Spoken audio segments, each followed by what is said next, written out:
back when I had a drinking problem and I was suicidal.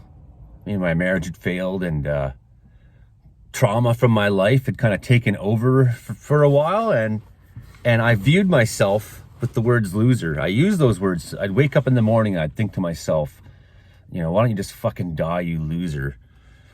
And I beat myself down with that word. Then I got sober and I stopped being a loser, certainly. But I didn't stop carrying myself around like I was one. I was shy. I was like, embarrassed by some of the things that had happened, some of the ways I'd been, some of the things I'd said to people, some of the ways I'd hurt people. I was embarrassed by it, and I couldn't fix everything. And part of me just felt like, just gonna mind my own business, keep my head down, not bother anybody. I'm sorry, everyone. I think it's time I stop acting like that, I guess. Because I got no reason to. I'm a solid person who'll do anything for you. I'm a good dad. I'm sober for years now. I'm strong. I'm not going to let my community, especially people with power in my community, treat me like I am that loser still. I'm not going to let them put that on me and say, hey, we're Barkerville, you're banned for unacceptable behavior. We don't have to explain what that means because everyone knows you're a loser. And then you have Tyler who handles my mail. That's what he does. He's the husband of one of the managers at Barkerville who I'm accusing of being part of this bully culture. And so I cry my heart out, It's like, I'm banned from Barkerville. I would like to go to the BC games with my kids this weekend. I would like to walk through the gate there, not risk being arrested. This is my community. I've been here. I've owned a house 15 years and I've been part of this town 20. And I've never done anything that should result in me not being allowed to take my children up that street to go see Barkerville's, here comes my food. Thanks, man. Thank you. You have a good day. You too. To take my kids up that street and see what was happening there, once in a lifetime opportunity. I cry my heart out about it. And what does the husband of one of the Barkerville managers who I'm accusing of bullying do? Is he says, let's run the loser out of town. I hate that word. I hate being called that. That's so hurtful. And it shows the culture of bullying. It shows that people are being pushed down and being gossiped about, having half-truths or full lies spread about them. And it's coming from a small circle of people who've only been in Wells 3 to 5 years, something like that, right? We've been here longer than you, and we'll be gone after. Lots of people who live in Wells remember me as a really great person before I had my nervous breakdown. I'm not going to let my mental health history be subject to you keeping me down forever, for you keeping me in that place, for you saying that guy's a loser, that's all he is. Oh, well, and that goes around town for so long. 5 years have I tried to apply to jobs. 5 years in Wells, and I haven't gotten people say, why don't you get a job? Loser. Well, fuck, it's pretty hard to when everyone calls you a loser. Anyways, what's happened is my town is standing up and coming to my side, a lot of people. And I'm realizing I have a place in my town that I didn't know I had. I'm not going to cower around like some loser anymore just to make you feel comfortable. Yeah, and it's even better when, I look back to I'll just take one day of my summer last year. One day of my summer where we're driving to work and there's an accident in front of us in the road. We save the guy's life, put a tourniquet on him. We pick his body limbs up off the road and put him in bags, get him into an ambulance. Then we leave there and go fight a rank 3-4 fire. So yeah, today was a pretty fucked up day, and as a crew, we've just been mostly talking about what we saw this morning and the amputation. That was really fucked up, that accident. And the guy's gonna live, and facing it all afternoon. That's what we do. That's what we did. I'm not gonna handle being called loser from a guy who was selling gasoline when I was out saving lives.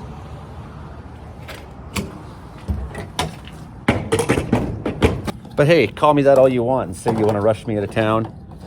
That's fine. Because if it's Barkerville on fire, I'll still come and fight it. If it's you in the ditch, bleeding to death, I'll still come and help you. That's who I am. That's what I am. That's what I'm going to do. That's not going to change who I am isn't going to change. I know who I am now. Do you know who you are? I used to come to this place, the 4 Mile store, buy a flat of beer and buy a bottle of whiskey.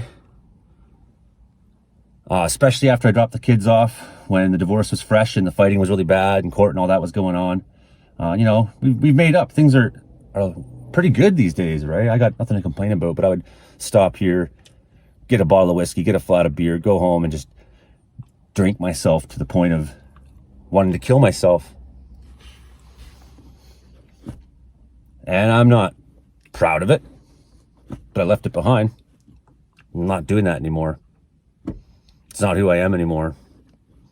It's not what I am.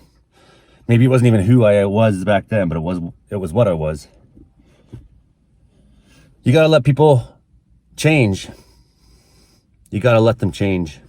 So that's what I did. I went to town today because you know what? I needed coffee, but I wasn't gonna go walk into the Jack Clubs right now and have to see that guy Tyler, the person who wants to run me out of town, and have to deal with them. You know, and I think there's a good point to be made here. Is that last year when I started saying that the only way we'll solve the problems in Barkerville and Wells and the culture of intimidation and bullying that's going on is to change the CEO.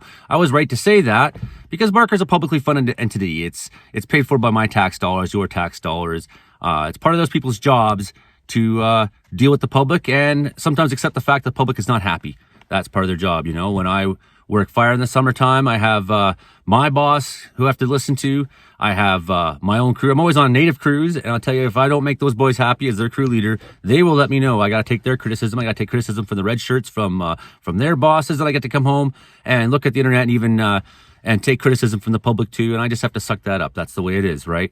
That's your job. Your job is to take it sometimes, right? It's clear to me that we can't separate Kate and Carrie and the powers in Barkerville without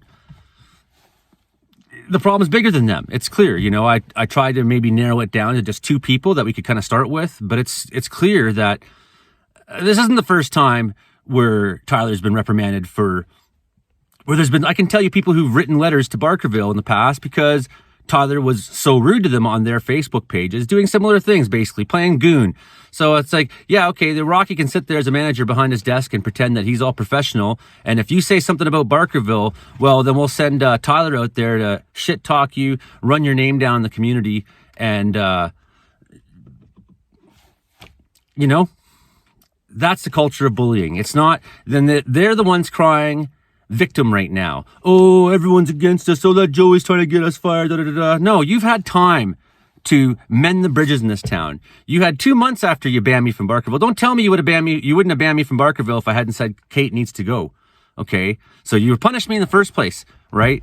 That's what this was about to begin with. Let's get clear about that. So no, you don't get to send your husbands after us and your wives after us and sit behind your desk in Barkerville and pretend like you had nothing to do with it.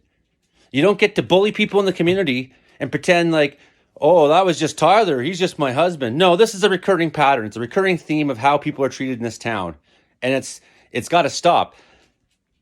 It's not going to be, look, Barker is a public entity and I don't think they're doing a very good job. Yeah, well, you're an alcoholic and a loser. Get him out of town. No, I'm not that. You're not going to put those labels on me anymore. You're not going to put me down in that place. You're not going to use my mental health against me. That's what bullies do. You are the bullies in this situation.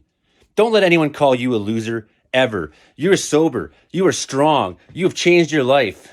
You care about people. You care about yourself. You care about your children. You care about your friends and family. You do anything for anybody in need. Don't let anyone call you anything. Don't let people use you like a punching bag for the rest of your life, because that's over. You aren't going to gaslight me. You're the professionals. You're the government employees that are held by standards of conduct. You are the ones open to criticism. This isn't about how I live my life. It's about how my town is being run. Anyways, that's all I got for you. If you're struggling right now with sobriety, call on me. I just had another friend yesterday, good friend. Hey, Tim, thinking about you all day today. Called me and said, I'm drinking a bottle of whiskey a day. I need to quit. And I said, brother, I'm glad you wrote me. Let's get started, right? I'm there for you. You want to make a change in your life? If the people involved in this battle wanted to make changes in their lives, if they decided to build bridges, to make amends, to try to start fixing things in the community, I would accept that. I'm not out to destroy lives, but it's not happening. And it's not going to happen as long as no one says something out loud. As long as everyone in town keeps being afraid and keep hiding. I can't tell you how many people have come to me and said, right on, Joey, or I'm scared for my job, Joey, or my business, or it shouldn't be like that. It was never like that before in Wells before. And I'm not going to let you gaslight me and pretend that I'm somehow the problem.